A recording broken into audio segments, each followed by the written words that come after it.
الله أكبر الله أكبر الله أكبر لا إله إلا الله الله أكبر الله أكبر ولله الحمد الله أكبر الله أكبر الله أكبر لا إله إلا الله الله أكبر الله أكبر ولله الحمد.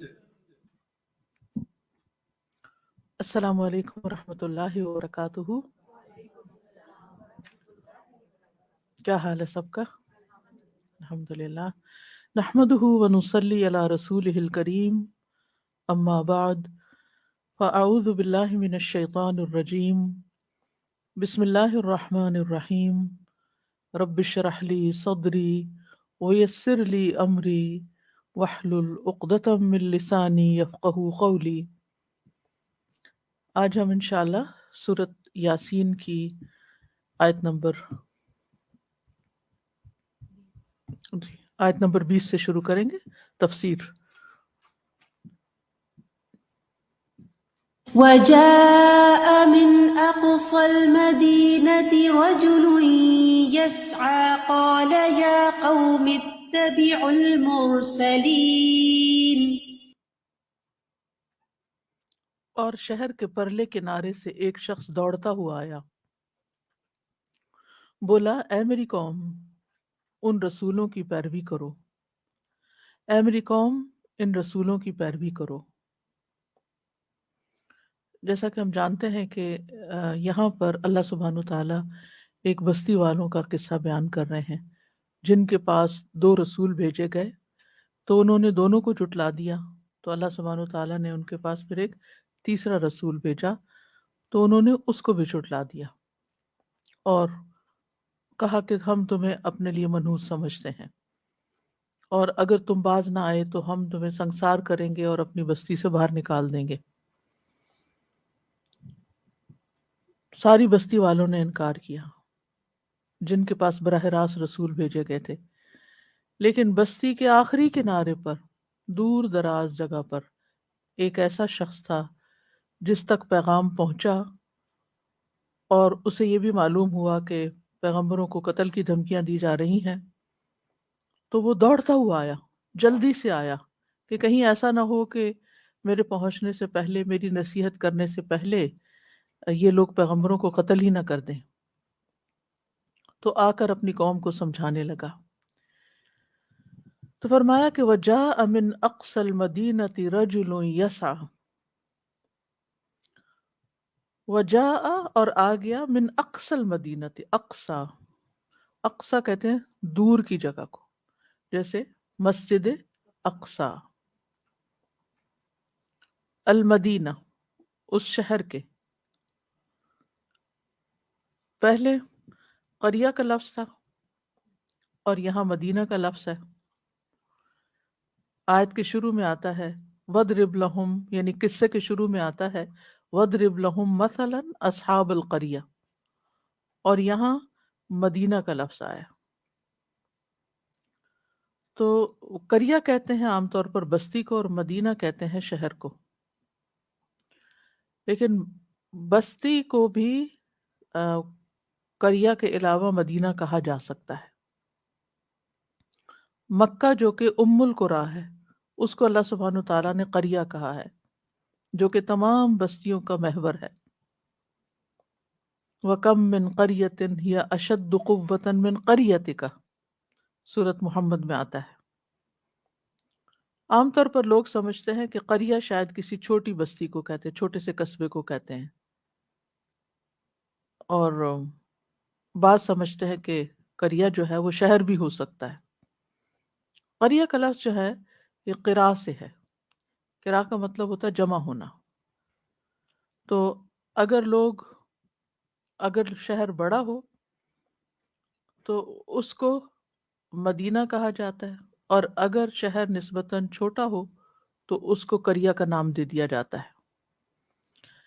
ویسے بنیادی طور پر دو مختلف لفظ ہیں، ورنہ بہت بڑا فرق نہیں ہے ان کے اندر پریکٹیکلی، عملی طور پر۔ تو وجاء من اقصى المدینہ، اس سے یہ پتہ چلتا ہے کہ پیغمبروں کی دعوت صرف مرکز میں ہی نہیں تھی، بلکہ پھیلتے پھیلتے شہر کے کناروں تک پہنچ گئی، دور دراز پہنچ گئی۔ اور وہ دور کوئی سوشل میڈیا کا دور نہیں تھا، وہاں برڈ آف ماؤتھ کے ذریعے بات ایک دوسرے تک پہنچتی تھی، تو وہ ایک سے دوسرے، دوسرے سے تیسرے انسان تک ہوتے ہوئے بات وہاں تک پہنچ گئی، اور ان کو قتل کی دھمکی بھی کی خبر بھی پہنچ گئی، تو وہ وہاں سے دوڑتا ہوا آیا۔ بعض لوگوں نے، بعض کتابوں نے اس کا نام، اس نیک شخص کا نام حبیب النجار لکھا ہے، جو کہ اسرائیلیات سے ماخوذ ہے۔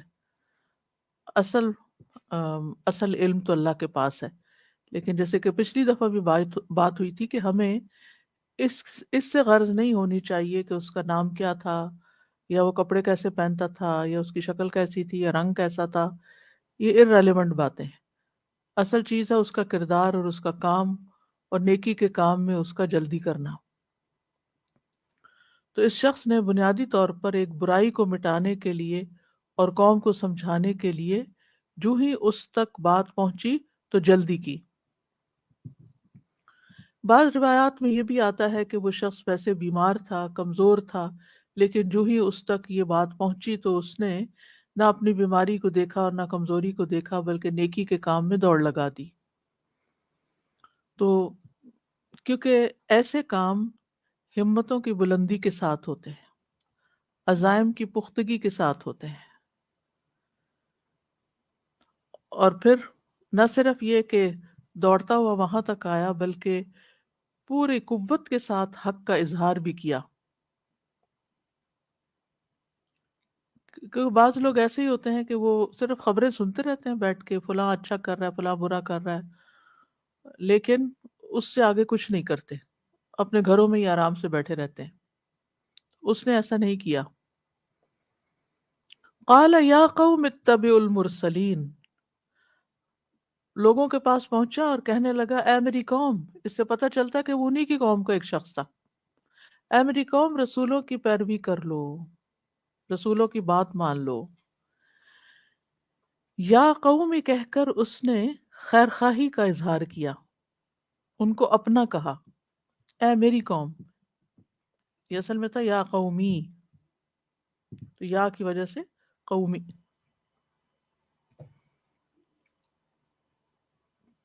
نصیحت اسی وقت اثر انداز ہوتی ہے، فائدہ دیتی ہے، جب آپ کسی کا پہلے ٹرسٹ بلڈ کرتے ہیں، اس کو پازیٹیو میسج دیتے ہیں، اس کو اپنا کہہ کے بلاتے ہیں۔ جیسے آپ دیکھیں ابراہیم علیہ السلام نے اپنے والد کو جب میسج دیا توحید کا تو کیا کہا؟ یا ابتی۔ اسی طرح یعقوب علیہ السلام اپنے بیٹوں کو بات کرتے ہیں تو یا بنی یا اذهبوا۔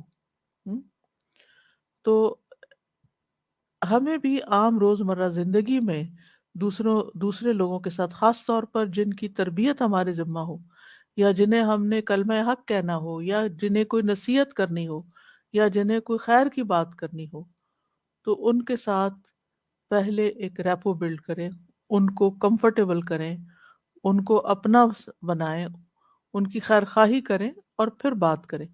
اور یہ صرف زبانی کلامی نہیں ہونا چاہیے، اس کو فائدہ کچھ نہیں ہوگا، یہ دل سے ہونا چاہیے کہ آپ دوسرے کے لیے وہی پسند کریں جو اپنے لیے پسند کرتے ہیں، کیونکہ مومن ہوتا ہی وہ ہے۔ تو یا قوم اتبعوا، پیروی کرو، یعنی جو کہہ رہے ہیں وہ کر گزرو۔ یہاں رسولوں کی اتباع کا اس نے حکم دیا۔ المرسلین، مرسل کی جمع، یعنی یہ رسول جو آئے ہیں تمہارے پاس، تم ان کی بات مان لو۔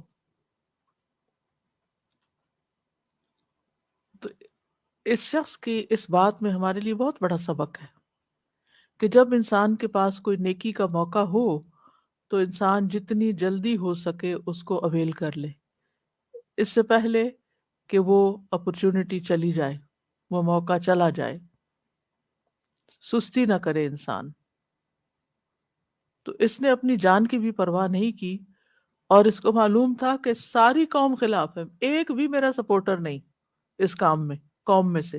پیغمبر تو اپنی جگہ تھے ہی، لیکن اسے نظر آ رہا تھا کہ یہاں ایک بھی بندہ ایسا نہیں جو میری ہاں میں ہاں ملائے گا، لیکن اس کے باوجود اس نے ان کو سمجھانے کی پوری پوری کوشش کی۔ اسی طرح ہمیں نہ صرف یہ کہ نیکی کے کاموں میں، بلکہ خیر کی خبر سنانے میں اور خیر کے کام میں دوسروں کو لگانے میں، الدال علی الخیر، خیر کے کام کی طرف دلالت کرنے میں، کسی نیکی کی بات کی طرف رہنمائی کرنے میں دیر نہیں لگانی چاہیے۔ اور اس کی مثالیں ہمیں صحابہ کی زندگی میں بھی ملتی ہیں۔ اب جانتے ہیں سورۃ توبہ میں کعب بن مالک اور ان کے ساتھیوں کا ذکر آتا ہے، جن سے نبی صلی اللہ علیہ وسلم نے بات چیت کرنے سے منع کر دیا تھا، اور تقریباً 40 دن یا 50 دن تک ان کے ساتھ سوشل بائیکاٹ کیا گیا۔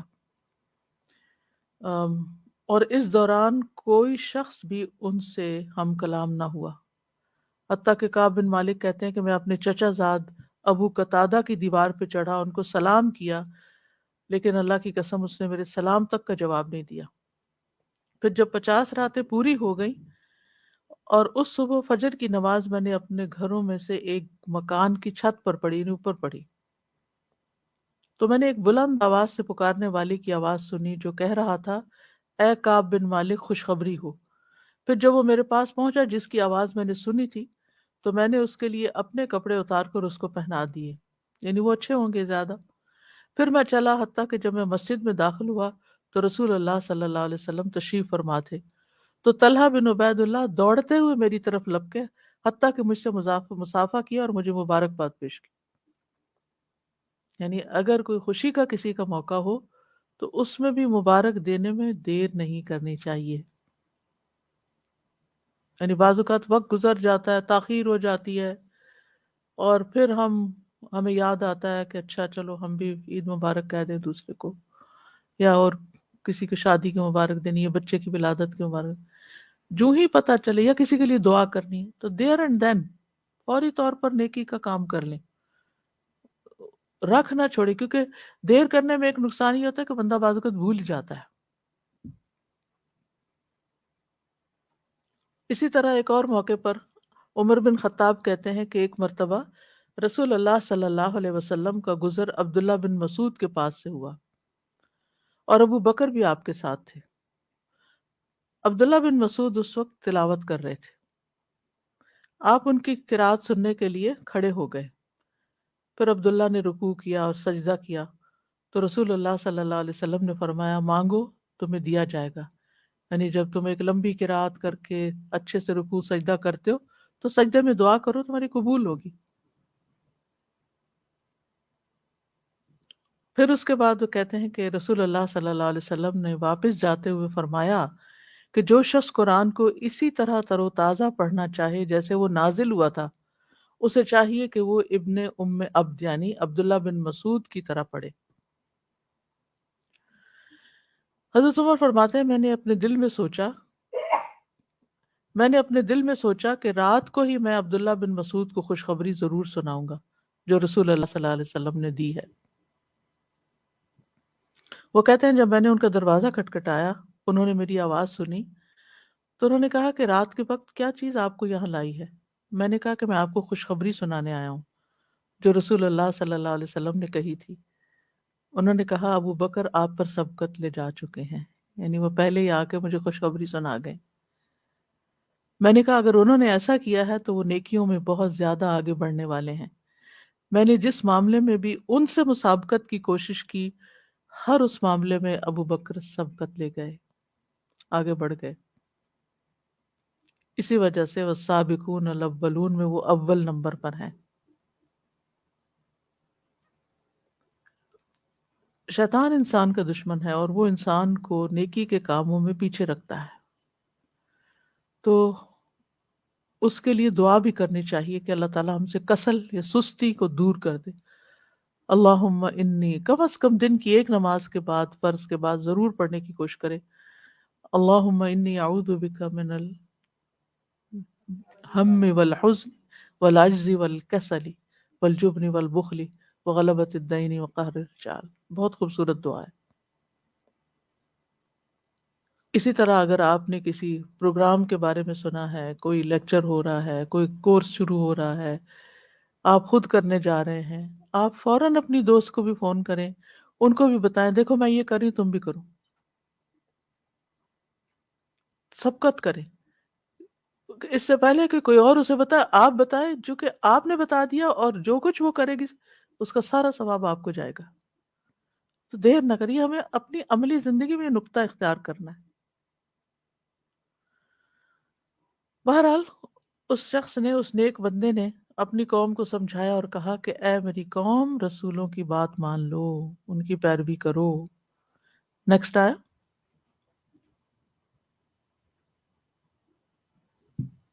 اتبعوا من لا يسألكم أجرا وهم مهتدون.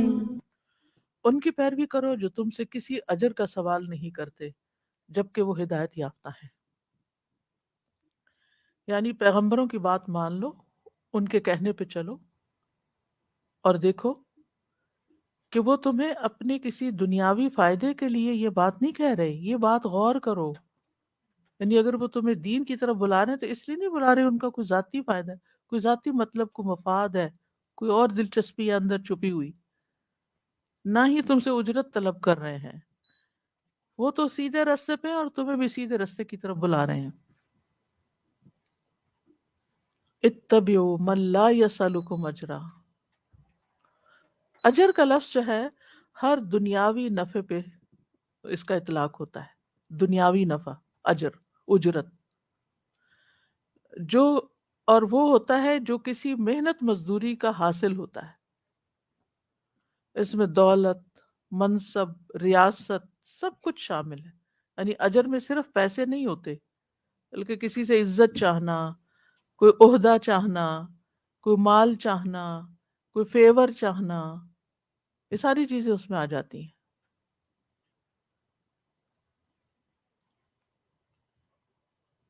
تو جب اس شخص نے یہ کہہ دیا من لا یسألکم اجرن، اجرن نکرہ ہے، کسی بھی قسم کا کوئی اجر، کوئی بینیفٹ تم سے نہیں چاہتے. تو اس نے یہ بات واضح کر دی کہ رسول اپنی اس دعوت سے کوئی دنیاوی فائدہ تم سے حاصل کرنا چاہتے ہیں. ان کا اس کے علاوہ کوئی مقصد نہیں کہ وہ جس ہدایت پر خود ہیں وہ تمہیں بھی دیں. اب یہاں محتدون کی بات بعد میں آئی ہے، اور پہلے ان کے دفاع میں کہ وہ تم سے کسی قسم کا اجر نہیں چاہتے، یہ بات پہلے آئی. یعنی ہدایت یافتہ ہونے سے پہلے اجر نہ لینے کی بات کی گئی ہے. اس کی کیا حکمت ہے؟ قوم رسولوں کی صداقت کے بارے میں شک میں تھی کہ پتہ نہیں یہ رسول ہیں بھی یا نہیں، کیونکہ انہوں نے کہا تھا ان انتم الا بشر مثلنا. پیچھے گزر چکا ہے نا جو اس کہانی کا پچھلا حصہ تھا. تم ہماری طرح کے ہی ایک انسان ہو، ہم تمہاری بات کہاں سے مان لیں، تم بھی تو انسان ہو. یعنی وہ ان کو رسول نہیں سمجھتے تھے. تو اس شک کو یہاں پر دور کیا گیا کہ اگر تمہارے دل میں کوئی ایسی بات ہے، کیونکہ جھٹلانے کے اسباب میں سے ایک سبب یہ بھی تھا کہ ان کے دل میں یہ خیال تھا کہ ان کا کوئی دنیاوی مطلب ہے، کوئی فائدہ ہے جسے یہ حاصل کرنا چاہتے ہیں. کیونکہ ان لوگوں پر مال کی محبت اور دنیا کے فائدے ان کے ذہنوں پہ چھائے ہوئے تھے. یعنی جو شخص جس طرح سوچتا ہے نا، جیسے وہ خود سوچتا ہے نا، اپنے جو سوچیں اس کے اپنے اندر ہوتی ہیں، وہی وہ دوسرے کے اندر تلاش کر رہا ہوتا ہے. وہ دوسرے کو بھی ویسا ہی سمجھتا ہے. تو وہ چونکہ ہر کام دنیاوی فائدے کے لیے کرتے تھے، لہٰذا انہوں نے یہ سمجھا کہ شاید رسول بھی کسی دنیاوی فائدے کے لیے آئے. تو اس لیے اس رجل صالح نے سب سے پہلے رسولوں سے اس الزام کو دھویا، شک و شبہ دور کیا، تاکہ وہ ان کی بات توجہ سے سنیں. اور پھر اس کے بعد دوسری بات ان کے بارے میں یہ کی، یعنی ایک تو نگیشن اور ایک افرمیشن کہ وہ ہدایت پر ہیں،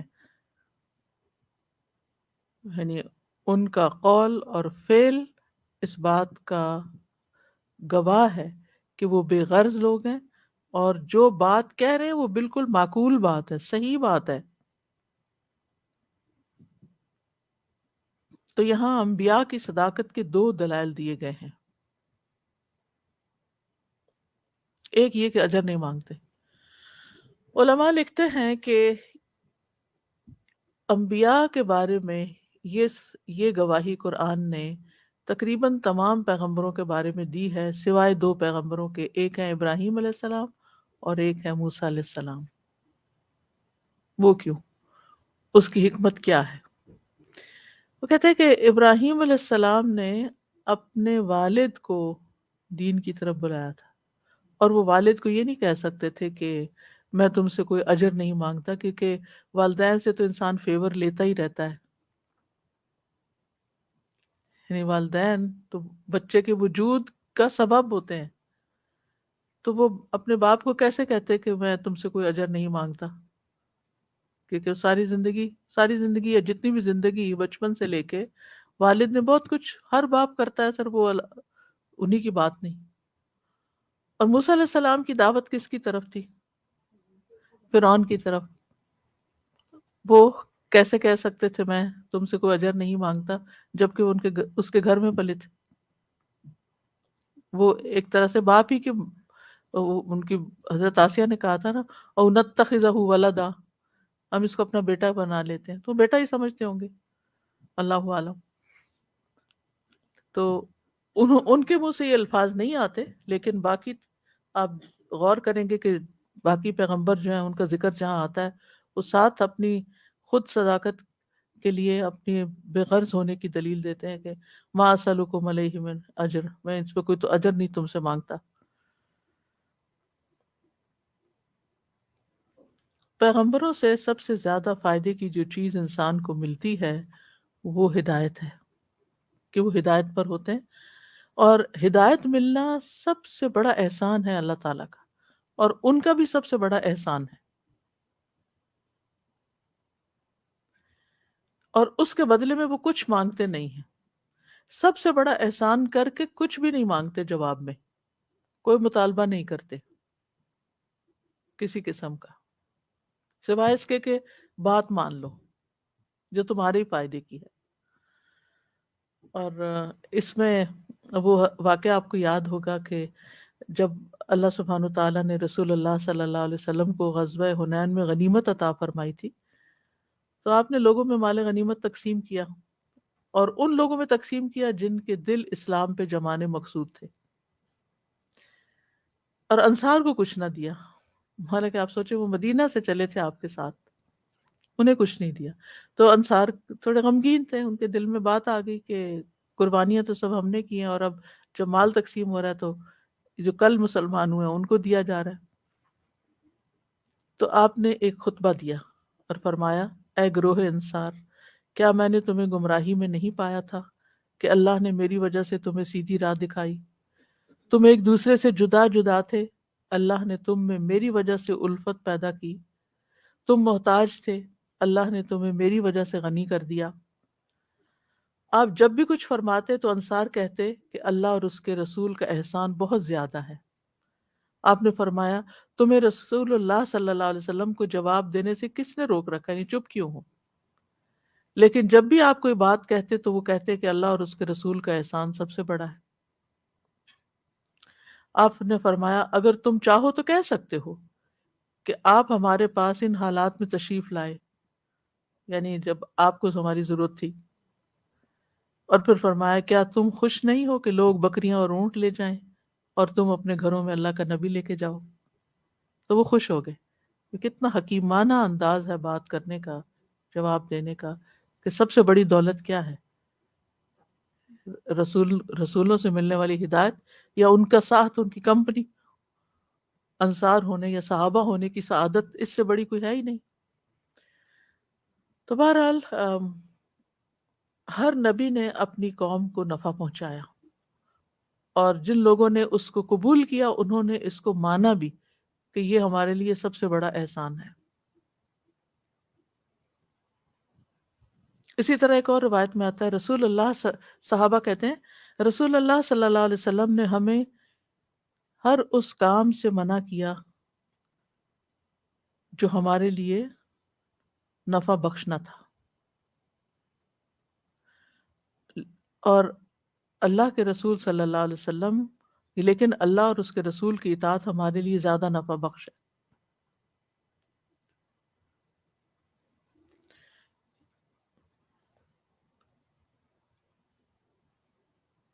نیکسٹ آیا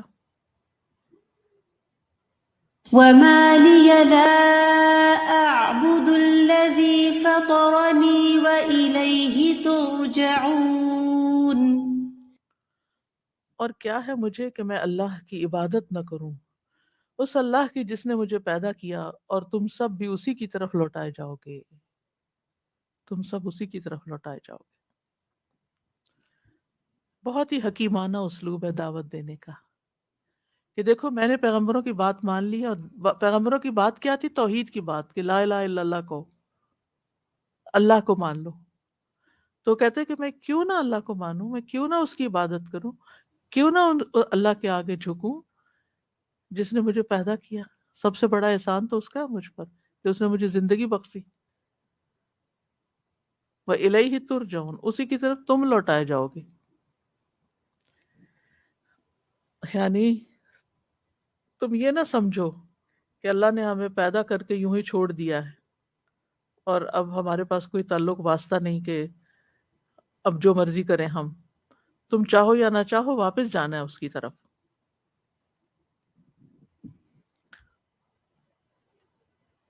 اس میں ہم سب کے لیے بھی ایک بہت بڑا سبق ہے۔ ہم سب بھی عبادت کیوں کریں؟ ہم ایک اللہ کی کیوں بن جائیں؟ اللہ تعالیٰ کی ہماری زندگی میں سب سے زیادہ امپورٹنس کیوں ہو؟ کیوں ہو؟ ہم اسلام لائیں کیوں؟ ہم نماز پڑھیں کیوں؟ ہم اللہ کی ہر بات مانیں کیوں؟ اللہ کی کتاب پڑھیں کیوں؟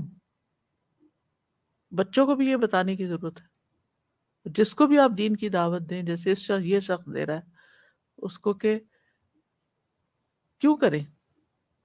کیونکہ اللہ کا حق ہم پر سب سے زیادہ ہے۔ اس نے ہمیں پیدا کیا، وہی ہمیں رزق دیتا ہے، اسی نے ہمیں زندگی دی، وہی موت دیتا ہے، اسی کی طرف واپس بھی جانا ہے۔ یعنی یہ دو باتیں سمجھ آ جائے نا، ٹو اینڈز، آئے کہاں سے ہیں، جانا کہاں ہے۔ فطرہ کا کیا مطلب ہوتا ہے؟ پہلی دفعہ پیدا کرنا نا۔ اس نے مجھے پہلی دفعہ پیدا کیا اور پھر اسی کی طرف واپسی ہے، صرف میری نہیں تمہاری بھی۔ وَإِلَيْهِ تُرْجَعُونَ۔ اور یہ واپسی کس لیے؟ کیوں واپس جائے؟ تاکہ تمہارے اعمال کا تمہیں اچھے یا برے اعمال کا بدلہ ملے۔ اب یہاں فطرنی کو اپنی طرف منسوب کیا اور ترجعون کو دوسروں کی طرف منسوب کیا، مخاطب کیا۔ وہ کیوں؟ وہ خود تو دونوں باتوں کا معترف تھا کہ اللہ نے پیدا کیا اور میں نے اللہ کی طرف جانا ہے۔ یہ نہیں کہا کہ میں اللہ نے مجھے پیدا کیا اور میں اللہ کی طرف واپس جاؤں گا، بلکہ کہا تم بھی جاؤ گے۔ مطلب یہ ہے کہ کسی بھی شخص کو اللہ تعالیٰ کا پیدا کرنا جو ہے، اللہ تعالیٰ نے جس شخص کو بھی پیدا کیا وہ اللہ تعالیٰ کا احسان ہے، اور وہ اس پر شکر ادا کرنا چاہیے۔ ٹھیک ہے نا؟ یہ بات اس نے اپنے طور پر کہی کہ میں شکر ادا کرنے کے لیے اللہ کی عبادت کرتا ہوں کہ جو احسان اس نے مجھ پر کیا ہے۔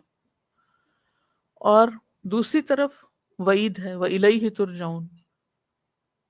یہ وعید جو ہوتی ہے، یہ ڈراوا جو ہوتا ہے، یہ لوگوں کو برائیوں سے روکتا ہے۔ یعنی نعمت والی چیز کو اپنی طرف منسوب کرنا زیادہ بہتر ہے کہ اللہ نے مجھے بہت کچھ دیا، اللہ نے مجھے سب کچھ دیا، میں اس لیے اس کا بندہ ہوں، میں اس کا شکر گزار ہوں۔ اور وعید والی چیز کو دوسروں کی طرف منسوب کرنا زیادہ مؤثر ہوتا ہے کہ پھر تم نہیں مانتے تو پھر ہوگا کیا، تمہارا بنے گا کیا۔ یعنی یہ چیز تاثیر کے لحاظ سے زیادہ مناسب ہے۔ اگر اس کو وائس ورسا کہے فَتَرَكُمْ اور میں اس کی طرف لوٹ کر جاؤں گا، تو وہ بات نہیں رہتی. اب جو ہی اس شخص نے یہ بات کہی اس کے بعد اس شخص کو پھر قتل کر دیا گیا، یعنی سب اس پر ٹوٹ پڑے. کچھ کہنا چاہتے جی؟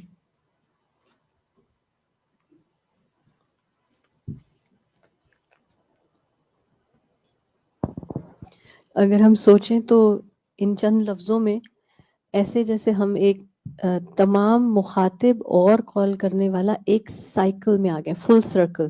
ابتدا سے انتہا یاد کرا دی اور می اینڈ یو کر دیا، یعنی no one is now excluded. Basically جیسے آپ نے کہا کہ بہت ہی حکیمانہ اسلوب دعوت ہے، اس میں پوری طرح انسرکلڈ ہے. کون ہے جو اس سے ایکسکلوڈ کرے گا اپنے آپ کو؟ اور پھر جب بات خود سے شروع کی فتح رانی، تو جب کوئی ہم سے بات کر رہا ہوتا ہے، وہ اپنے بارے میں کچھ کہہ رہا ہوتا ہے، تو ہمارا مائنڈ ہمیں بھی ایویلیویٹ کر رہا ہوتا ہے کہ اچھا یہ تو اسی نے بنایا تو ہم بھی تو اسی نے بنائے.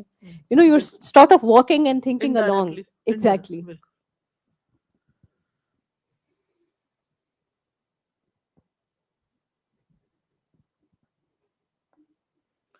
تو اصول یہی ہے کہ جس رب کی طرف ہمیں لوٹنا ہے اسی کی عبادت کرنا لازم ہے، کیونکہ قیامت کے دن ہر قوم اسی کی طرف جائے گی جس کی وہ دنیا میں عبادت کرتے تھے، جس سے وہ دنیا میں محبت کرتے تھے. المرء مع من احب.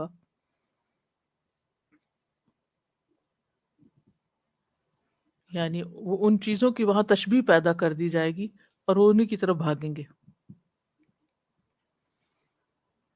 بعض لوگ سورج کی طرف چلے جائیں گے، بعض چاند کی طرف جائیں گے، بعض پتھروں کے بتوں کی طرف جائیں گے. یعنی جس کے پیچھے تھے نا وہ، اگر فقہ القلوب کا لیسن یاد کر لیں، یعنی جس چیز کی سب سے زیادہ شدید محبت تھی ان کے دل میں، قیامت کے دن جب یہ کہا جائے گا کہ تم، یعنی ہر شخص اپنے محبوب کے ساتھ ہے، تو وہ ان کی طرف چلے جائیں گے جس سے بھی وہ سب سے زیادہ محبت کرتے ہوں گے. وَإِلَيْهِ تُرْجَعُونَ. نیکسٹ آیا. أَأَتَّخِذُ مِن دُونِهِ آلِهَةً إِن يُرِدْنِ الرَّحْمَنُ بِضُرٍّ لا تغن عني شفاعتهم شيئا ولا ينقذون. کیا میں اس اللہ کے سوا کچھ اور معبود بنا لوں؟ اگر رحمان مجھے کسی نقصان پہنچانے کا ارادہ کرے تو ان کی شفاعت مجھے کچھ بھی کام نہ آ سکے گی اور نہ ہی وہ مجھے بچا سکیں گے. یعنی کیا میں اپنے پیدا کرنے والے کی بجائے دوسری ہستیوں کی عبادت کروں؟ اگر رحمان نے مجھے کوئی تکلیف دی تو یہ تو مجھے بچا ہی نہیں سکتے. اَأَتَّخِذُ مِن دُونِهِ آلِهَةً، آلِہہ الہ کی جمع ہے، اشارہ ہے یہاں معبودان باطل کی طرف. ان کی بے بسی کی بات ہو رہی ہے جن کی وہ عبادت کرتے تھے. اور یہ بھی آپ جانتے ہیں کہ مشرک قوموں کا ایک عقیدہ یہ بھی ہوتا ہے کہ ہم ان کو نہیں خدا مانتے، ہم ان کو خدا کی طرف جانے کا راستہ سمجھتے ہیں، سفارشی سمجھتے ہیں. جیسے سورہ زمر میں آپ نے پڑھا مَا نَعْبُدُهُمْ إِلَّا لِيُقَرِّبُونَا إِلَى اللَّهِ زُلْفَىٰ. ہم ان کی عبادت نہیں کر رہے مگر اس لیے کہ یہ ہمیں اللہ کے قریب کرتے ہیں. اور یہی کانسیپٹ آپ دیکھیں پھر مسلمانوں کے اندر آ گیا کہ ہم اللہ سے ڈائریکٹ دعا نہیں کرتے کیونکہ ہم تو گناہگار ہیں، لہٰذا اس لیے ہم قبر والے کے پاس جاتے ہیں کہ اور اس کو پکارتے ہیں کہ وہ ہماری آگے رسائی کرا دے. کتنا غلط کانسیپٹ ہے. نبی صلی اللہ علیہ وسلم نے نہ خود کیا، نہ صحابہ نے ایسا کیا، نہ ہی ایسی کوئی تعلیم دی. پتہ نہیں کہاں سے یہ بات گڑ لی کہ قبر میں جو نیک لوگ ہیں، جو ان کے خیال میں نیک ہیں، باقی تو کسی کی نیکی اور پاکیزگی کو اللہ ہی بہتر جانتا ہے، کیونکہ لا تزکوا انفسکم بل اللہ یزکی من یشاء. اپنے آپ کو پاکیزہ مت کہو. اپنے آپ میں کون کون شامل ہوتا ہے؟ صرف انسان خود نہیں. سبھی شامل ہو جاتے ہیں. لا تقتلوا انفسکم سلموا علی انفسکم. قرآن میں جب انفسکم کا لفظ آتا ہے تو اس سے مراد سب آ جاتے ہیں. تو لا تزکوا انفسکم، اپنے آپ کو یا اپنے جو آس پاس کے لوگ ہیں ان کو پاک مت کہو کہ ان سے تو کبھی کوئی غلطی نہیں ہوئی، یہ تو بڑے پہنچے ہوئے ہیں اور بڑے نیک ہیں. ہاں، اللہ جانتا ہے کہ کون نیک ہے اور کون نہیں. اور ویسے بھی آپ دیکھیں کہ جتنے بھی زندہ انسان ہیں نا، جب تک ان کا ایمان پر خیر اور نیکی پہ خاتمہ نہیں ہو جاتا نا، وہ سارے آزمائش میں، امتحان میں ہے. کسی کو نہیں پتا کہ اس کے ساتھ کیا ہوگا اور اس کا انجام کیا ہوگا. کوئی بھی محفوظ نہیں ہے، خطرے میں ہے سب زندہ لوگ کہ کس وقت شیطان ان کو اچک لے، کیونکہ وہ دن رات اسی کوشش میں لگا رہتا ہے کہ کوئی بھی جو نیکی کے راستے پہ جا رہا ہے تو بس اس کو پکڑ لے، اس کے اوپر اس کے ذہن کو ایسا مشوش کر دے، اتنے وسوسے سے ڈالے، اتنی نیگیٹو تھنکنگ اس کے اندر بھر دے کہ وہ جو خیر کے کام کرنا چاہتا ہے ان میں سب میں رکاوٹ آ جائے، کچھ نہ کر سکے. تو نہیں پتا ہوتا کہ کوئی بھی نیک ترین انسان بھی، بہت صالح پائس انسان بھی کسی وقت کسی بات سے کہیں بھی بھٹک سکتا ہے.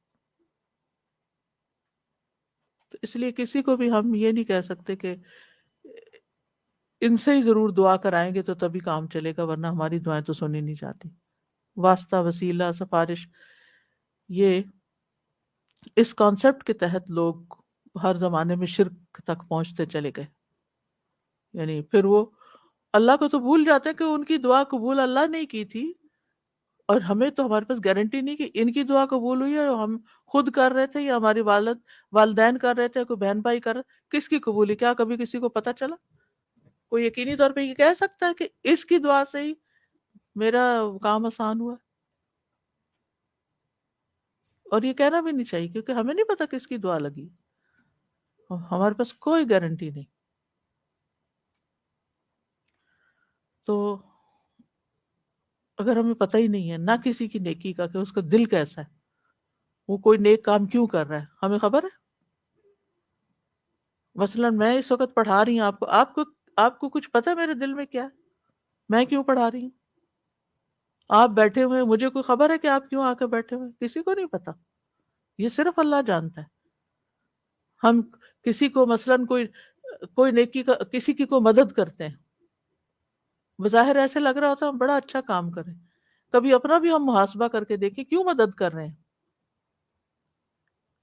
ایسا ہوتا نا کہ کبھی کسی کو کل ہی کوئی گئی ہوئی تھی اپنا کووڈ ٹیسٹ کرانے، تو انہوں نے ان کو ایک کارڈ دیا، اس پہ لکھا ہوا تھا کہ اگر آپ کو کسی بھی قسم کی کوئی ہیلپ چاہیے، گروسری میں فلاں فلاں فلاں، تو آپ ہمیں ایک کال دیں، فری سروس آپ کو پرووائڈ کریں گے. ٹھیک ہے، اچھی بات ہے، بہت سے لوگ اس طرح والنٹیئر کرتے ہیں. لیکن آپ کو پتا کہ بہت سے لوگ والنٹیئر کیوں کرتے ہیں؟ کبھی غور کیا؟ اس سے بھی آگے جا کے سوچے، وہ بھی ان کے سی وی میں لکھا جاتا ہے کہ ہمارا ایکسپیرینس کاؤنٹ ہوگا، پھر ہمیں کوئی جاب مل جائے گی، ہمیں دنیا میں ترقی کرنے کا موقع مل جائے گا، ہم کسی کی مدد کریں گے تو پھر ہماری بھی مدد ہوگی. کتنے لوگ ایسے ہیں کہ جو نیکی کے کام میں صرف اس لیے شریک ہو جاتے ہیں کہ انہیں کہیں نہ کہیں سے کوئی نہ کوئی لالچ ڈال دیتا ہے شیطان ان کے اندر. تو اپنی نیتوں کا جائزہ لینا، اپنے آپ کا محاسبہ کرتے رہنا بڑا ہی ضروری ہے کہ کون سا کام میں کس بینیفٹ کے لیے واقعی لوجہ اللہ کر رہی ہوں، صرف اللہ کی رضا کے لیے، یا میں نے کچھ اور بھی 4-5 باتیں سوچی ہوئی ہیں کہ یہ کرنے سے مجھے یہ فائدہ بھی ہوگا، وہ ہوگا. کیونکہ ہمارا نفس جو ہے نا، ہمارا دشمن، یہ ہمیں شارٹ ٹرم فائدے بہت سجھاتا ہے، شارٹ ٹرم فائدوں کے لیے فوراً راضی ہو جاتا ہے. کوئی کام ہم نے کرنا ہو نا، تو اس کا جو شارٹ ٹرم فائدہ ہمیں نظر آتا ہے اس کے لیے ہم کام جلدی سے کر لیں گے. لیکن جو لانگ ٹرم فائدہ ہے، آخرت کا، آئندہ کا، آگ سے بچنے کا، جنت میں داخل ہونے کا، اللہ کا قرب پانے کا، وہ نگاہوں سے عام طور پر اوجھل رہتا ہے اور وہ پردہ پڑا ہی رہتا ہے، وہ ہمیں یاد نہیں رہتا.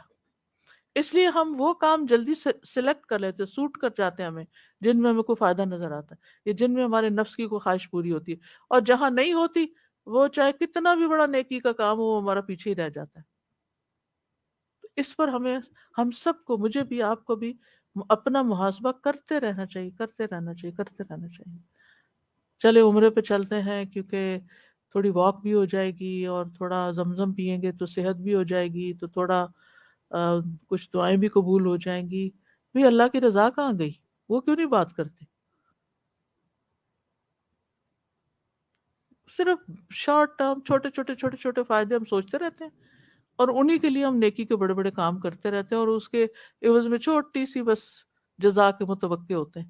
اللہ تو زمین و آسمان کا مالک ہے، وہ تو بہت کچھ آپ کو دے سکتا ہے، آپ مانگنے میں کمی کرتے ہیں، آپ کا مانگنا کم ہے، آپ کا ظرف چھوٹا ہے جس میں آپ چھوٹی سی چیز مانگ رہے ہیں، اس کے بدلے بڑا سا کام کر رہے ہیں، تھک رہے ہیں، محنت کر رہے ہیں، اور اس کے بعد چھوٹی سی چیز آپ کے دل میں کہ یہ میری پوری ہو جائے خواہش۔ اس کو بڑا کریں، اس سے آگے بڑھیں، اور پھر وہ آپ چیزیں دیکھیں گے کہ جب آپ کے ارادے اور تمنائیں بڑی ہو جائیں گی، تو بڑی سے مراد وہ اللہ کی رضا اور اللہ کا چہرہ دیکھنا۔ اور اب دیکھیں جیسے مثال کے طور پر جس کھانا کھلانا ہی ہے نا، قرآن مجید میں کیا آتا ہے؟ انما نطعمکم لوجہ اللہ لا نرید منکم جزاء ولا شکورا، شکریہ بھی نہیں چاہیے۔ ہم گھر والوں کے لیے کھانا پکاتے، گھر والوں کے تو سب پکاتے، کس دن خوش ہوتے ہیں؟ جس دن کوئی شکریہ کہہ دے کہ آپ نے، یا تعریف کر دے کہ اچھا کیا، بہت اچھا بنایا، پھر ہم کہتے ہیں مجھے محنت وصول ہو گئی۔ بس ایک جملہ چاہیے تھا، وصول ہو گئی، اتنا تھکے آپ اور وصول ہو گیا۔ کہاں وصول ہوا؟ کہاں گئی وہ بات جو آپ نے کلاس میں پڑھی تھی، لا نرید منکم جزاء ولا شکورا؟ اگر کوئی کر دے اپریشیٹ تو کہ الحمدللہ، اللہ کا شکر ہے، الحمدللہ بنعمتہ تتم الصالحات۔ اور اگر کسی نے نہیں کیا تب بھی دل ہی دل میں اللہ سے بات کرے، اللہ آپ تو دیکھ رہے ہیں نا میں کتنا تھکی ہوں اس کام کے لیے، دوسرے نے اکنالج نہیں کیا تو کیا ہوا، تو نے تو دیکھ لیا نا، تو سب کچھ جانتا ہے۔ جو ہی آپ اپنا چہرہ اللہ کی طرف کریں گے نا، ساری تھکاوٹیں بھول جائیں گی، سارے غم بھول جائیں گے۔ لیکن شیطان وہاں تک پہنچنے نہیں دیتا، وہ نصیب نہیں ہوتا، اس تک جانے کی ضرورت ہے۔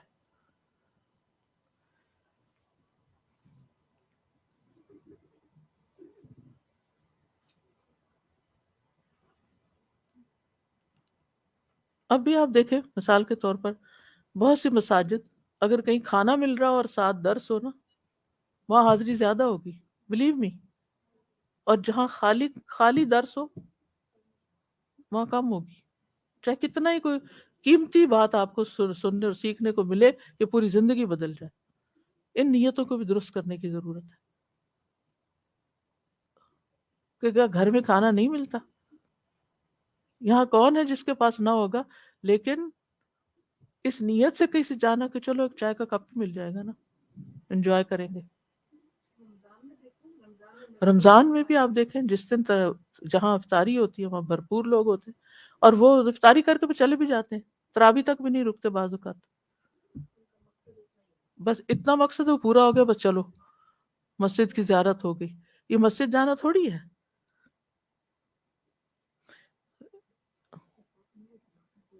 مائک دیجیے۔ میں اس بات سے یہ آخذ کر رہی تھی استاذہ کہ ہمیں خود اپنی قدر نہیں ہے، ہمیں اپنی ہاں نیکیوں کی قدر نہیں ہے۔ کہ میرے دماغ میں آ رہا تھا کہ ایسے نادان بچے کی طرح ہیں کہ جیسے کسی بچے نے کوئی اچھا کام بہت کیا اور اپنے پیرنٹس کے پاس آتا ہے، اور اس کے پیرنٹس اس کو اور بڑے گفٹ دے سکتے ہیں، لیکن وہ بس اپنا فیوریٹ کوئی کینڈی یا لالی پاپ لے لیتا ہے کہ مجھے بس وہ دے دیجیے۔ تو ہمیں شیطان نے اسی طرح کے کینڈی اور لالی پاپ چھوٹی چھوٹی چیزوں میں پھنسا کے رکھا ہوا ہے فائدوں میں، اور جو بڑے بڑے اجر ہیں جو اللہ سبحانہ تعالیٰ کے پاس ہیں اس کا تو ہمارا دماغ بھی نہیں جا رہا ہوتا۔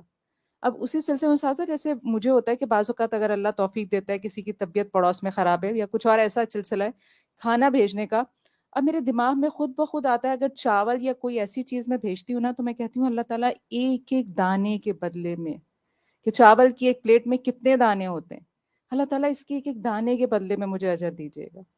یعنی کہ اللہ تعالیٰ کو تو کوئی نہیں، کوئی گن نہیں سکتا اس چاول کی پلیٹ میں کتنے دانے بالکل. ہیں. تو واقعی ہم اللہ تعالیٰ سے بڑے اجر کی امید رکھیں، اور اس کے پاس تو اتنا بڑا خزانہ ہے کہ کوئی اس کی لمٹ ہی نہیں ہے. ہماری خود اپنی کم گائی ہے یا کیا اسے کہا جائے گا کہ ہم خود اس پہ نظر نہیں رکھتے. بالکل.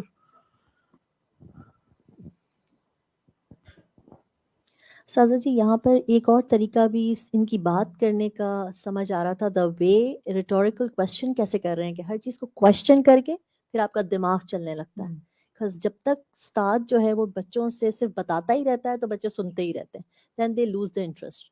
بٹ جب آپ جیسے ان سے کوشچن کرتے ہیں کیا میں نے یہ کیا یا میں نے کیا تو کہا جاگ تو اور جاتے ہیں. کیا ہے مجھے کہ نہ میں عبادت کروں، مطلب مجھے کیا پڑی ہے میں کیوں نہ کروں. تو then people will think about. سو ہمارا برین بھی ایسے ہی چلتا ہے جب ہم سے کوئی ریٹوریکل کوشچنس کرتا ہے. اور پھر سیکنڈ میں بھی انہوں نے یہ بولا کیا میں بنا لوں اس کے سوا کچھ الہ، تو پھر واپس ان کو ہی آگے کر دیا کہ تم بتاؤ کیا کروں، کیا ایسا کرنا ٹھیک ہے. دین دے تھنک اباؤٹ اٹ.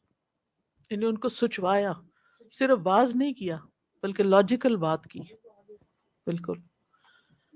اتخذ من دونہ آلہہ، اس کو چھوڑ کے جس نے مجھے پیدا کیا اور جس کے پاس واپس جانا ہے، کسی اور کو معبود بنا لوں، کسی اور کی محبت میں گرفتار ہو جاؤں، کسی اور چیز کے پیچھے لگ جاؤں. ان یردن الرحمن بضر لا تغنی عنی شفاعتہم شیئا، اگر رحمان نے مجھے کوئی نقصان دیا تو یہ بیچارے تو کچھ بھی نہیں کر سکیں گے، پھر میں کہاں کروں گا، پھر میرا کیا بنے گا. ولا ینقذون، اور نہ یہ مجھے بچا سکیں گے، چھڑا بھی نہیں سکیں گے، نہ کام آئیں گے، نہ سفارش کریں گے، اور کریں بھی تو فائدہ ہی کچھ نہیں ہوگا، اور نہ ہی مجھے کسی خطرے سے یا ہلاکت سے نکال سکیں گے. ان کے اندر وہ زور ہی نہیں ہے کہ اگر اللہ سزا دینا چاہے مجھے تو یہ اپنی طاقت سے مجھے چھڑا کے لے جائیں. اور یہ بات یہاں سے بہت اچھی طرح سمجھ میں آ رہی ہے کہ غیر اللہ کے سوا جو دوسرا کوئی بھی ہے وہ کسی چیز کا مالک نہیں ہے. سورۃ فرقان میں آتا ہے وَاتَّخَذُوا مِن دُونِهِ آلِهَةً لَا يَخْلُقُونَ شَيْئًا وَهُمْ يُخْلَقُونَ، انہوں نے اللہ کے سوا کچھ اور معبود، کچھ ہستیاں بنا رکھی ہیں جو کچھ بھی پیدا نہیں کر سکتے، وہ تو خود پیدا کیے جاتے ہیں. تو جو اپنے بننے کے لیے کسی کا محتاج ہو وہ کسی کو کہاں بنا سکتا ہے. ایک جگہ پر آتا ہے قُلِ ادْعُوا الَّذِينَ زَعَمْتُم مِّن دُونِ اللَّهِ لَا يَمْلِكُونَ مِثْقَالَ ذَرَّةٍ فِي السَّمَاوَاتِ وَلَا فِي الْأَرْضِ. سورۃ سبا ہے. کہہ دیجئے پکارو ان لوگوں کو جنہیں تم اللہ کے سوا معبود سمجھتے ہو، وہ آسمانوں اور زمین میں ذرے کے برابر چیز کے بھی مالک نہیں ہو سکتے، ذرے کے بھی مالک نہیں. وہ کیا دے سکتے ہیں تمہیں جو مالک ہی نہیں، جس کا اختیار ہی نہیں. دیکھیں آپ اگر کسی چیز کے مالک نہیں تو اس پر آپ کا کوئی اختیار نہیں. آپ یہ نہیں کر سکتے، مثلا میں اس کی مالک نہیں ہوں، میں یہ نہیں کر سکتی کہ میں اپنی مرضی سے کسی کو دے دوں. جس کے پاس کچھ خود اس کا کچھ ذاتی ہے ہی نہیں، سب اللہ کا دیا ہوا ہے، وہ مالک ہی نہیں ہے. وہ تمہارے لیے تمہیں کیا فائدہ پہنچا سکتا ہے؟ جس کے اپنے ہاتھ میں کچھ نہیں، جس کا اپنا ہاتھ خالی ہے، وہ تمہارے ہاتھ پہ ہاتھ رکھے گا بھی تو تمہارا ہاتھ بھی خالی رہ جائے گا. سورہ یونس میں آتا ہے وَلَا تَدْعُ مِن دُونِ اللَّهِ مَا لَا يَنفَعُكَ وَلَا يَضُرُّكَ، اللہ کو چھوڑ کے اس کو نہ پکارو جو نہ تمہیں نفع دے سکتا نہ نقصان، کچھ بھی نہیں تمہارا بگاڑ سکتا اور نہ تمہیں دے سکتا. فَإِن فَعَلْتَ، اگر تم نے ایسا کیا، فَإِنَّكَ إِذًا مِّنَ الظَّالِمِينَ، تو تم ظالموں میں سے ہوگے، ظالم شمار ہوگے. نیکسٹ آیا إني إذا لفي ضلال مبين. اگر میں ایسا کروں تو بے شک میں تب یقیناً کھلی گمراہی میں ہوں گا. یعنی اگر میں ان معبودوں کو اللہ کی عبادت میں اللہ کا شریک ٹھہرا لوں تو پھر واضح طور پر گمراہ ہو جاؤں گا، اور میری گمراہی کسی سے پوشیدہ نہیں رہے گی.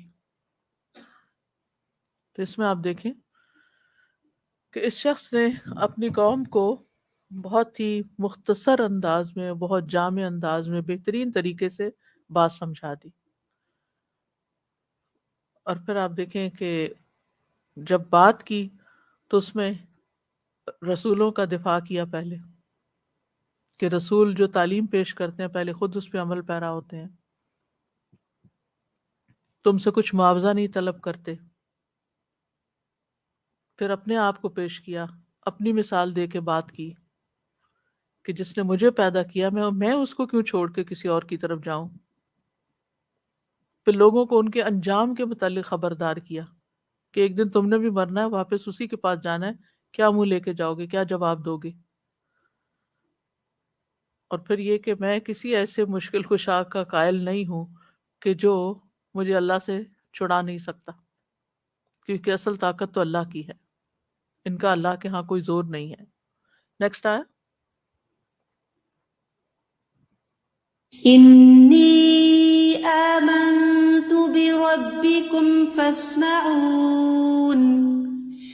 بے شک میں تمہارے رب پر ایمان لے آیا، بس تم میری بات سنو.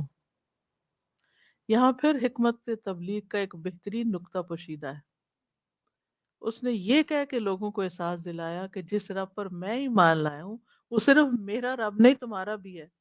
انی آمنت بربی کم، میں ایمان لایا ہوں کس پر؟ تمہارے رب پر.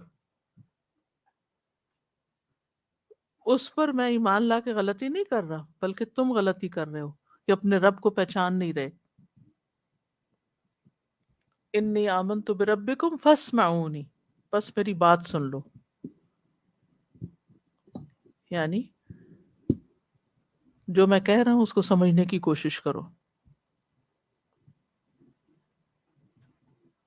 نیکسٹ آیا.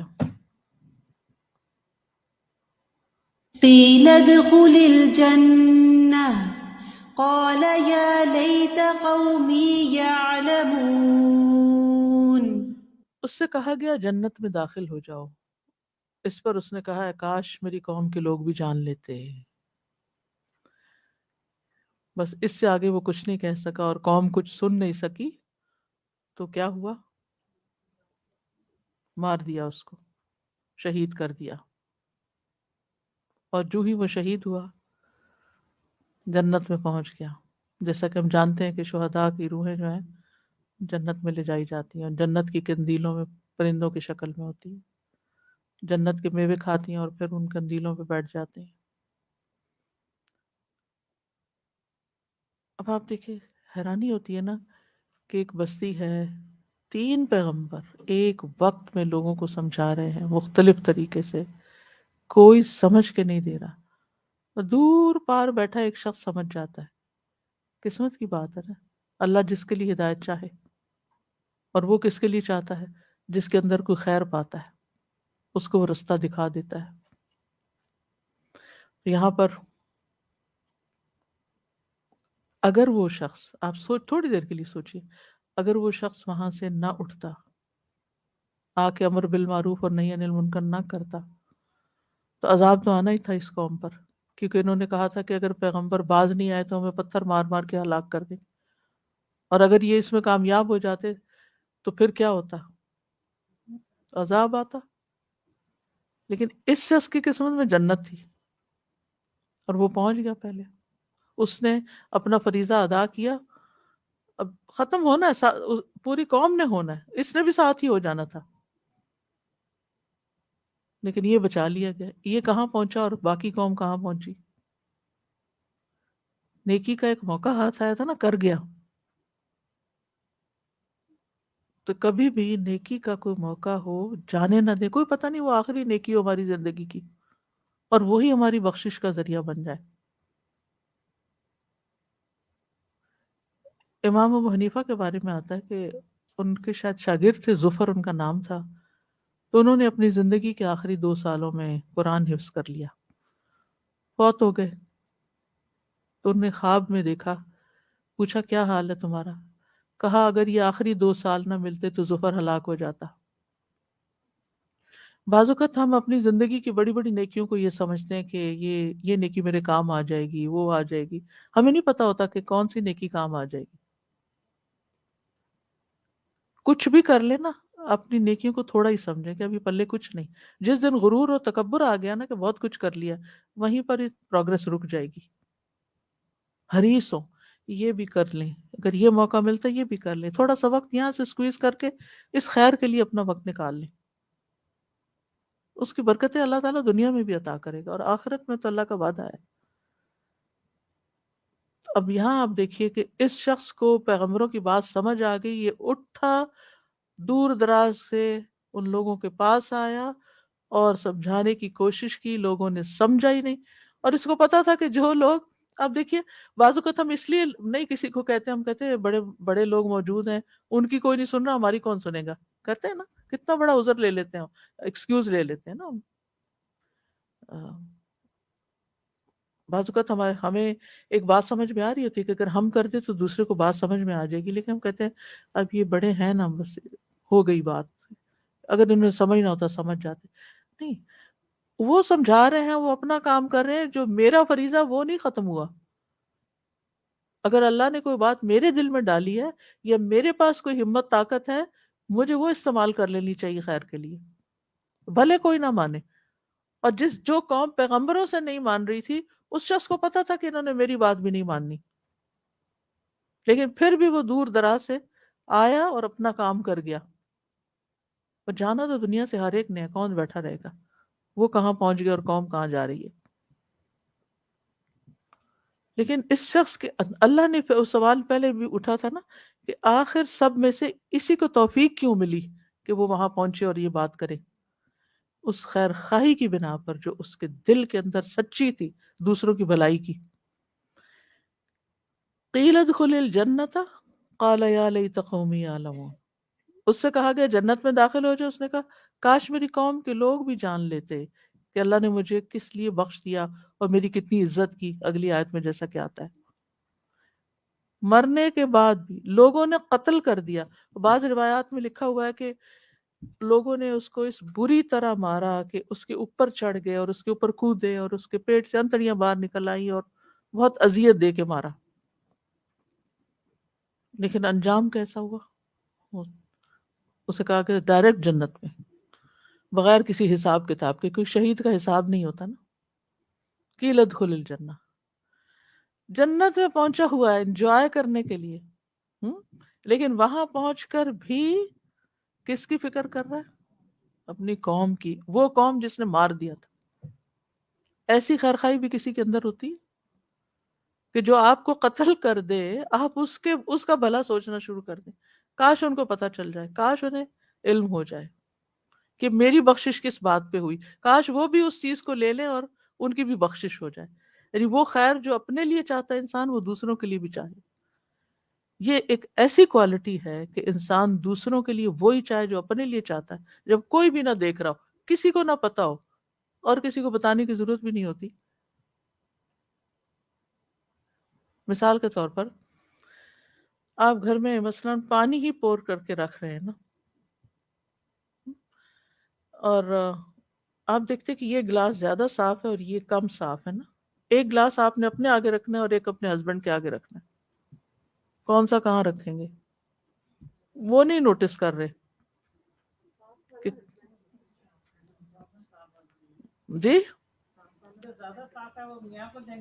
واقعی جی ڈیپینڈ کرتا ہے کہ وہ آپ کی کتنی کیئر کرتے ہیں.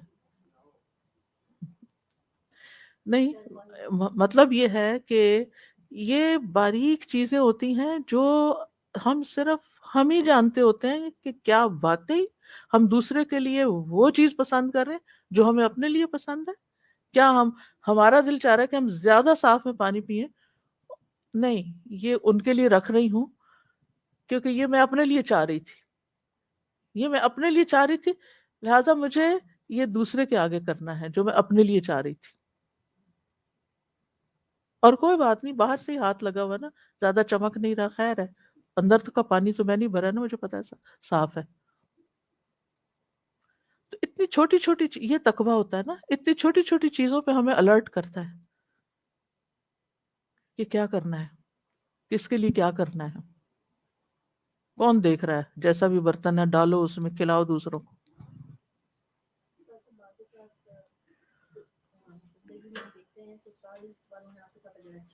ہوں لیکن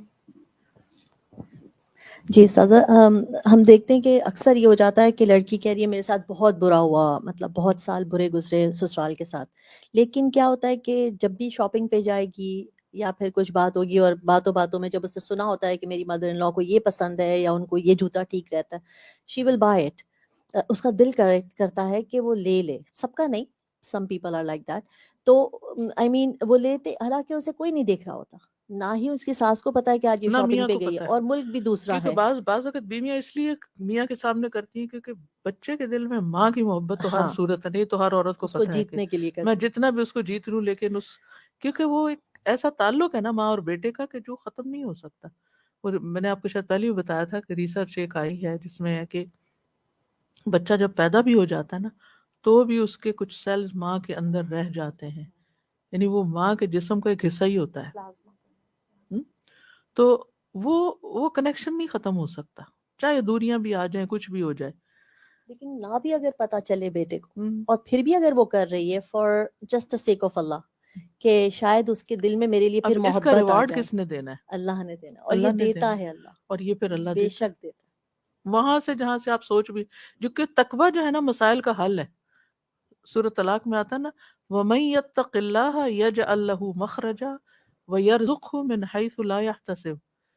جو اللہ کا تقوی اختیار کرتا ہے اللہ تعالیٰ اس کے لیے ہر مشکل سے نکلنے کا راستہ بنا دیتا ہے اور اس کو وہاں سے رزق دیتا ہے جہاں سے اس نے سوچا بھی نہیں ہوتا، اس کا خیال بھی نہیں. یعنی اللہ کے تقوی نے آپ سے ایک صحیح کام کروایا، اس کی وجہ سے آپ کی مشکل بھی آسان ہوگی اور اس کا ریوارڈ آپ کو وہاں سے ملے گا جہاں سے آپ نے سوچا بھی نہیں ہوگا. لیکن تقوی وہی ہے جو خالص نیت سے پھر کام کیا جائے نا، کسی کو دکھانے کے لیے نہ ہو. جی آپ کچھ کر. میں یہ سوچ رہی تھی کہ یہ جو ایک صفت ہے ہمارے اندر کہ ہم، یا صفت ہمیں پیدا کرنی چاہیے کہ ہم جیسا خود اپنے لیے پسند کریں ویسا ہی دوسرے کے لیے کریں. لیکن بعض رشتے ایسے ہوتے ہیں سازا کہ ہم اپنے سے اچھا دوسرے کو دے رہے ہوتے ہیں. جیسے جتنی بھی ہم مائیں ہیں اولاد کے اس تو لیے مجبور ہے نا ہم. ہم اپنے سے زیادہ اچھا دیتے ہیں. اب یہی چیز کو اگر ہم باقی رشتوں کے اندر بھی کر دیں کہ چلو اپنے سے اچھا نہیں لیکن جیسا اپنے لیے پسند کر رہے ہیں اسی اتنا تو ہو. اسٹینڈرڈ کے پہ اتنا دے دیں تو وہ سبحان اللہ ہم بھی اس کے تقوی کے اس پہ پہنچ جائیں گے. الحمدللہ.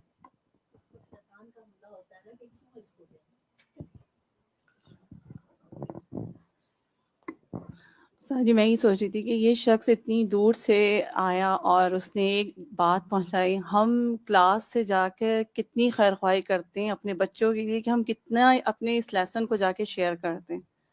میں تو ہماری خیر خواہی کا لیول اسی سے پتہ چلے کہ ہم اپنا آج جائزہ لیں کہ ہم اگر اپنے بچوں کی خیر خواہ ہیں تو ہم آج کتنی بات ان کے ساتھ اس چیز میں سے شیئر کریں گے.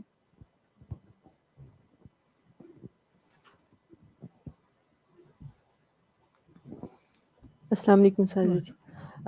سازا جی ابھی اسی شخص کی بات آ رہی ہے کہ دوڑتا ہوا آیا پہلی چیز اور وفات تک، شہید ہونے تک تبلیغ کرتا رہا. اور جو اس میں ایک اسکالر کی بات ذہن میں آ رہی تھی کہ جو شخص خیر خواہی مخلص بن کر لوگوں کو ہدایت دیتا ہے، وہ لوگوں کی ہدایت ہو نہ ہو اس کا انجام اچھا ہو گیا، اس کی ہدایت ہوگی. جزاک اللہ خیرن کثیر. کہتے ہیں کر بھلا ہو بھلا. جیسے آپ نے بھی کہا کہ اکثر لوگ اس لیے نہیں بتاتے کہ بھائی اور بہت بڑے بیٹھے ہیں بتانے والے. تو میرا اپنا ایکسپیرینس ہے کہ جب میں ینگ تھی، سر پہ دوپٹہ نہیں تھا تو میرے سسر بہت مجھے کہتے رہتے تھے. نہیں آیا سر پہ دوپٹہ تو ایک دن میرا چھوٹا دیور، سب سے چھوٹا دیور 14 سال کا تھا شاید، وہ آ کے میرے کمرے میں بیٹھا. اس نے اتنے پیار سے مجھے سمجھایا ہے اور آپ یقین کریں گے وہ کمرے سے باہر نکلا ہے اور اس دن سے میرے سر پہ دوپٹہ آ گیا. تو میرے سسر کو بہت برا لگا کہ ہم تو کب سے سمجھا رہے ہیں، ان کی سمجھ میں بات نہیں آئی. اور ایک چھوٹے کی بات مان لی.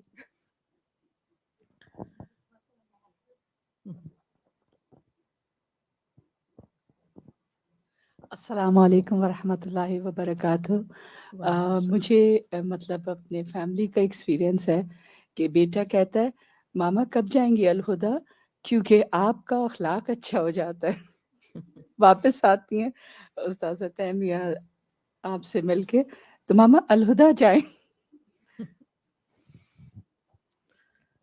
قال یا لیت قومی، لیتا یہاں تمنا کے لیے ہے، لعل امید کے لیے ہوتا ہے، اور دونوں میں فرق یہ ہے کہ تمنا اور آرزو اس چیز کی ہوتی ہے جس کا حصول ناممکن ہو، پھر کاش ہی کہتا ہے انسان، اور امید اس چیز کے حصول کے لیے ہوتی ہے جو ملنے والی ہو۔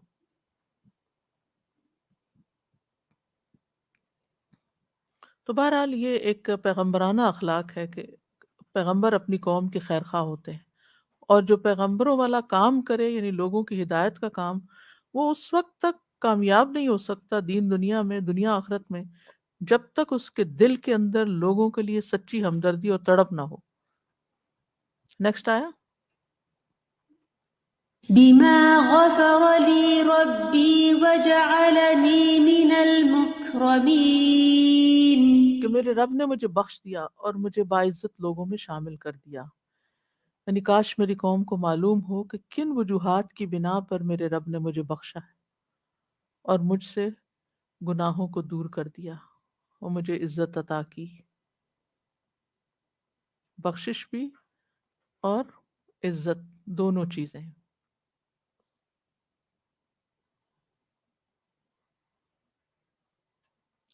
موت کے وقت مومن کو ایک بشارت مل جاتی ہے کہ آگے اس کا انجام کیسے ہونے والا ہے۔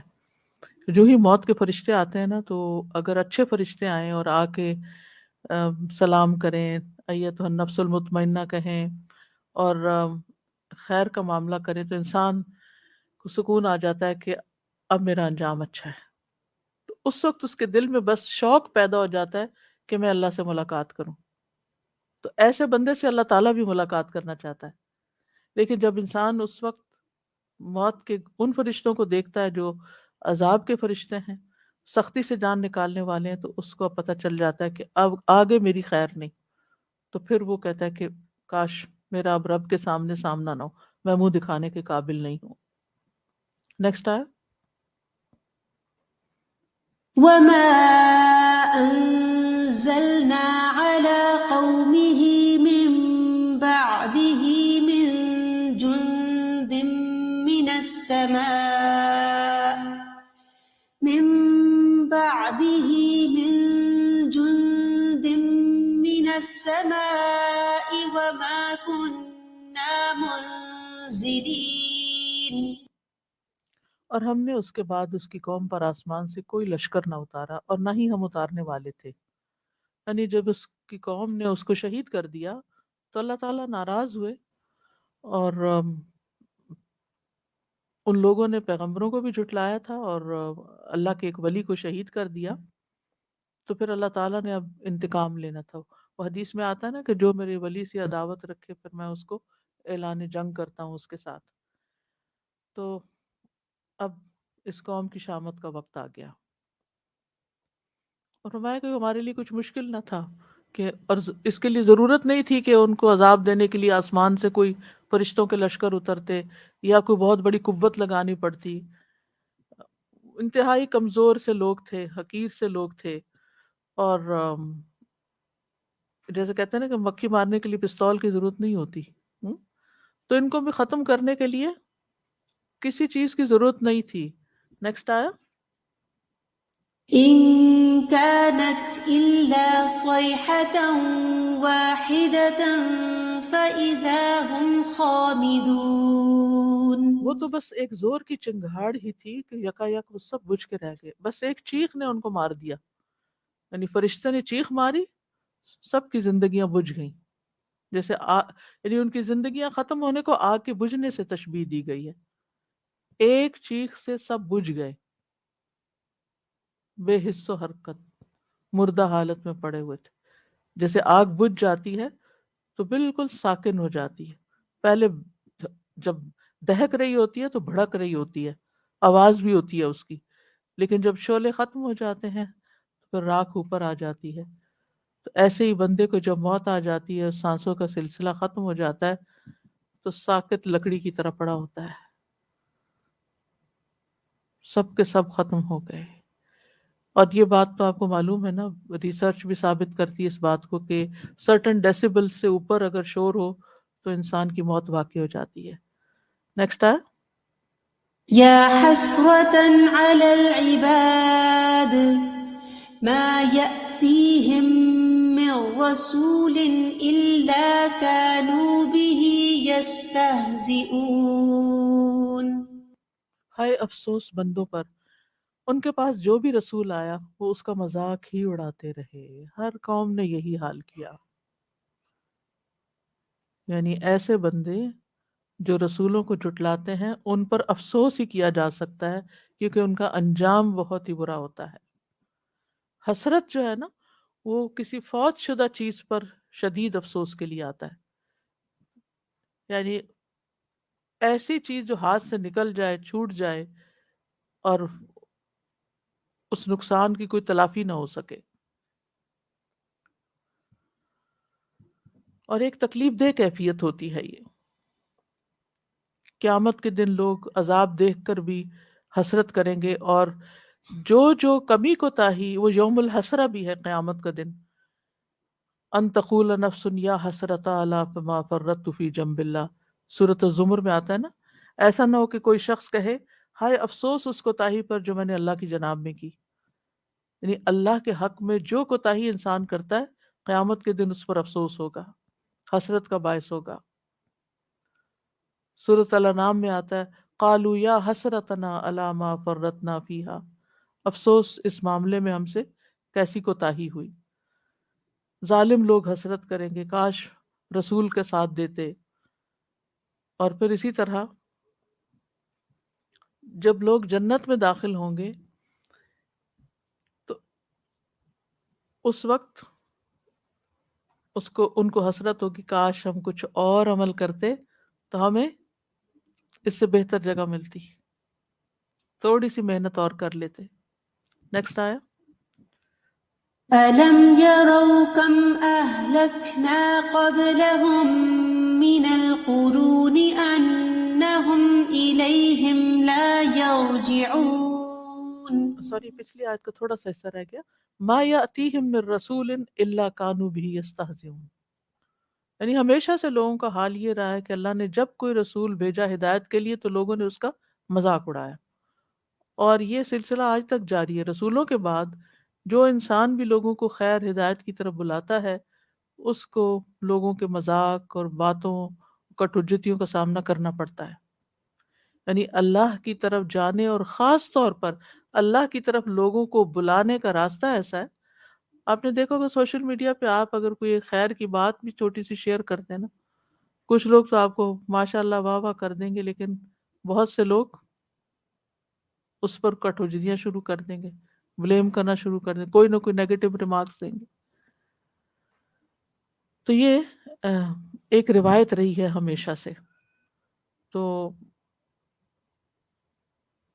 ہم سب کو بہت ہی محتاط رہنا چاہیے، دین سے متعلق کسی بھی چیز کا ہم مذاق نہ اڑائیں، نہ دین کا، نہ دین والوں کا، نہ کسی دین کی کتاب کا، نہ بات کا۔ نہیں سمجھ آتی بات، کوئی بات نہیں، سمجھنے کی کوشش کریں، ابھی نہیں ڈائجسٹ ہو رہی، کرنے کی کوشش کریں، لیکن اس کا مذاق اڑانا اور اس کو حقیر سمجھنا اور اپنی عقل کو بڑا سمجھنا، یہ انتہائی غلط رویہ ہے، اور یہ ایسے عذاب یافتہ لوگوں کی پیروی ہے۔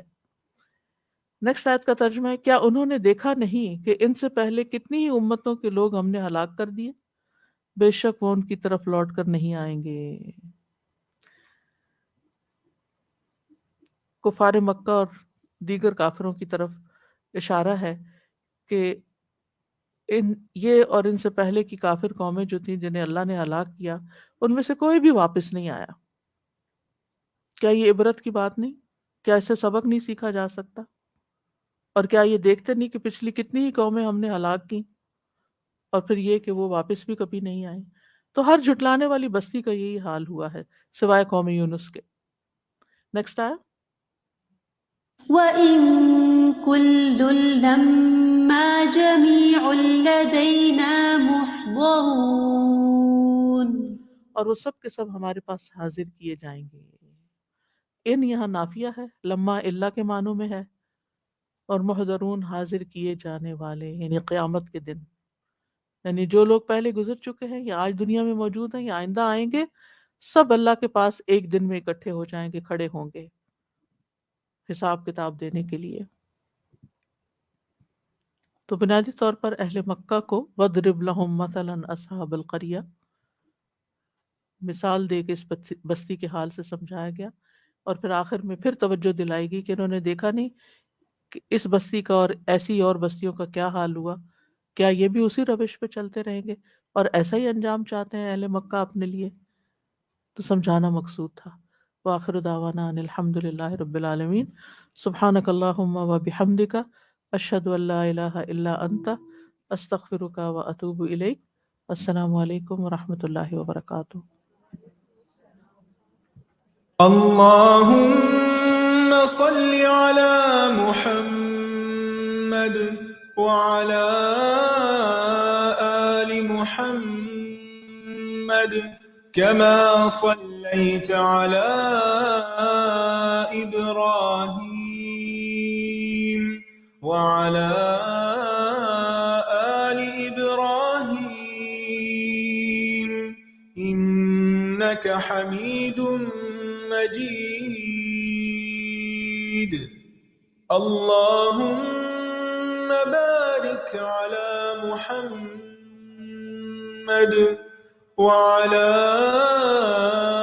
آل محمد كما باركت على إبراهيم وعلى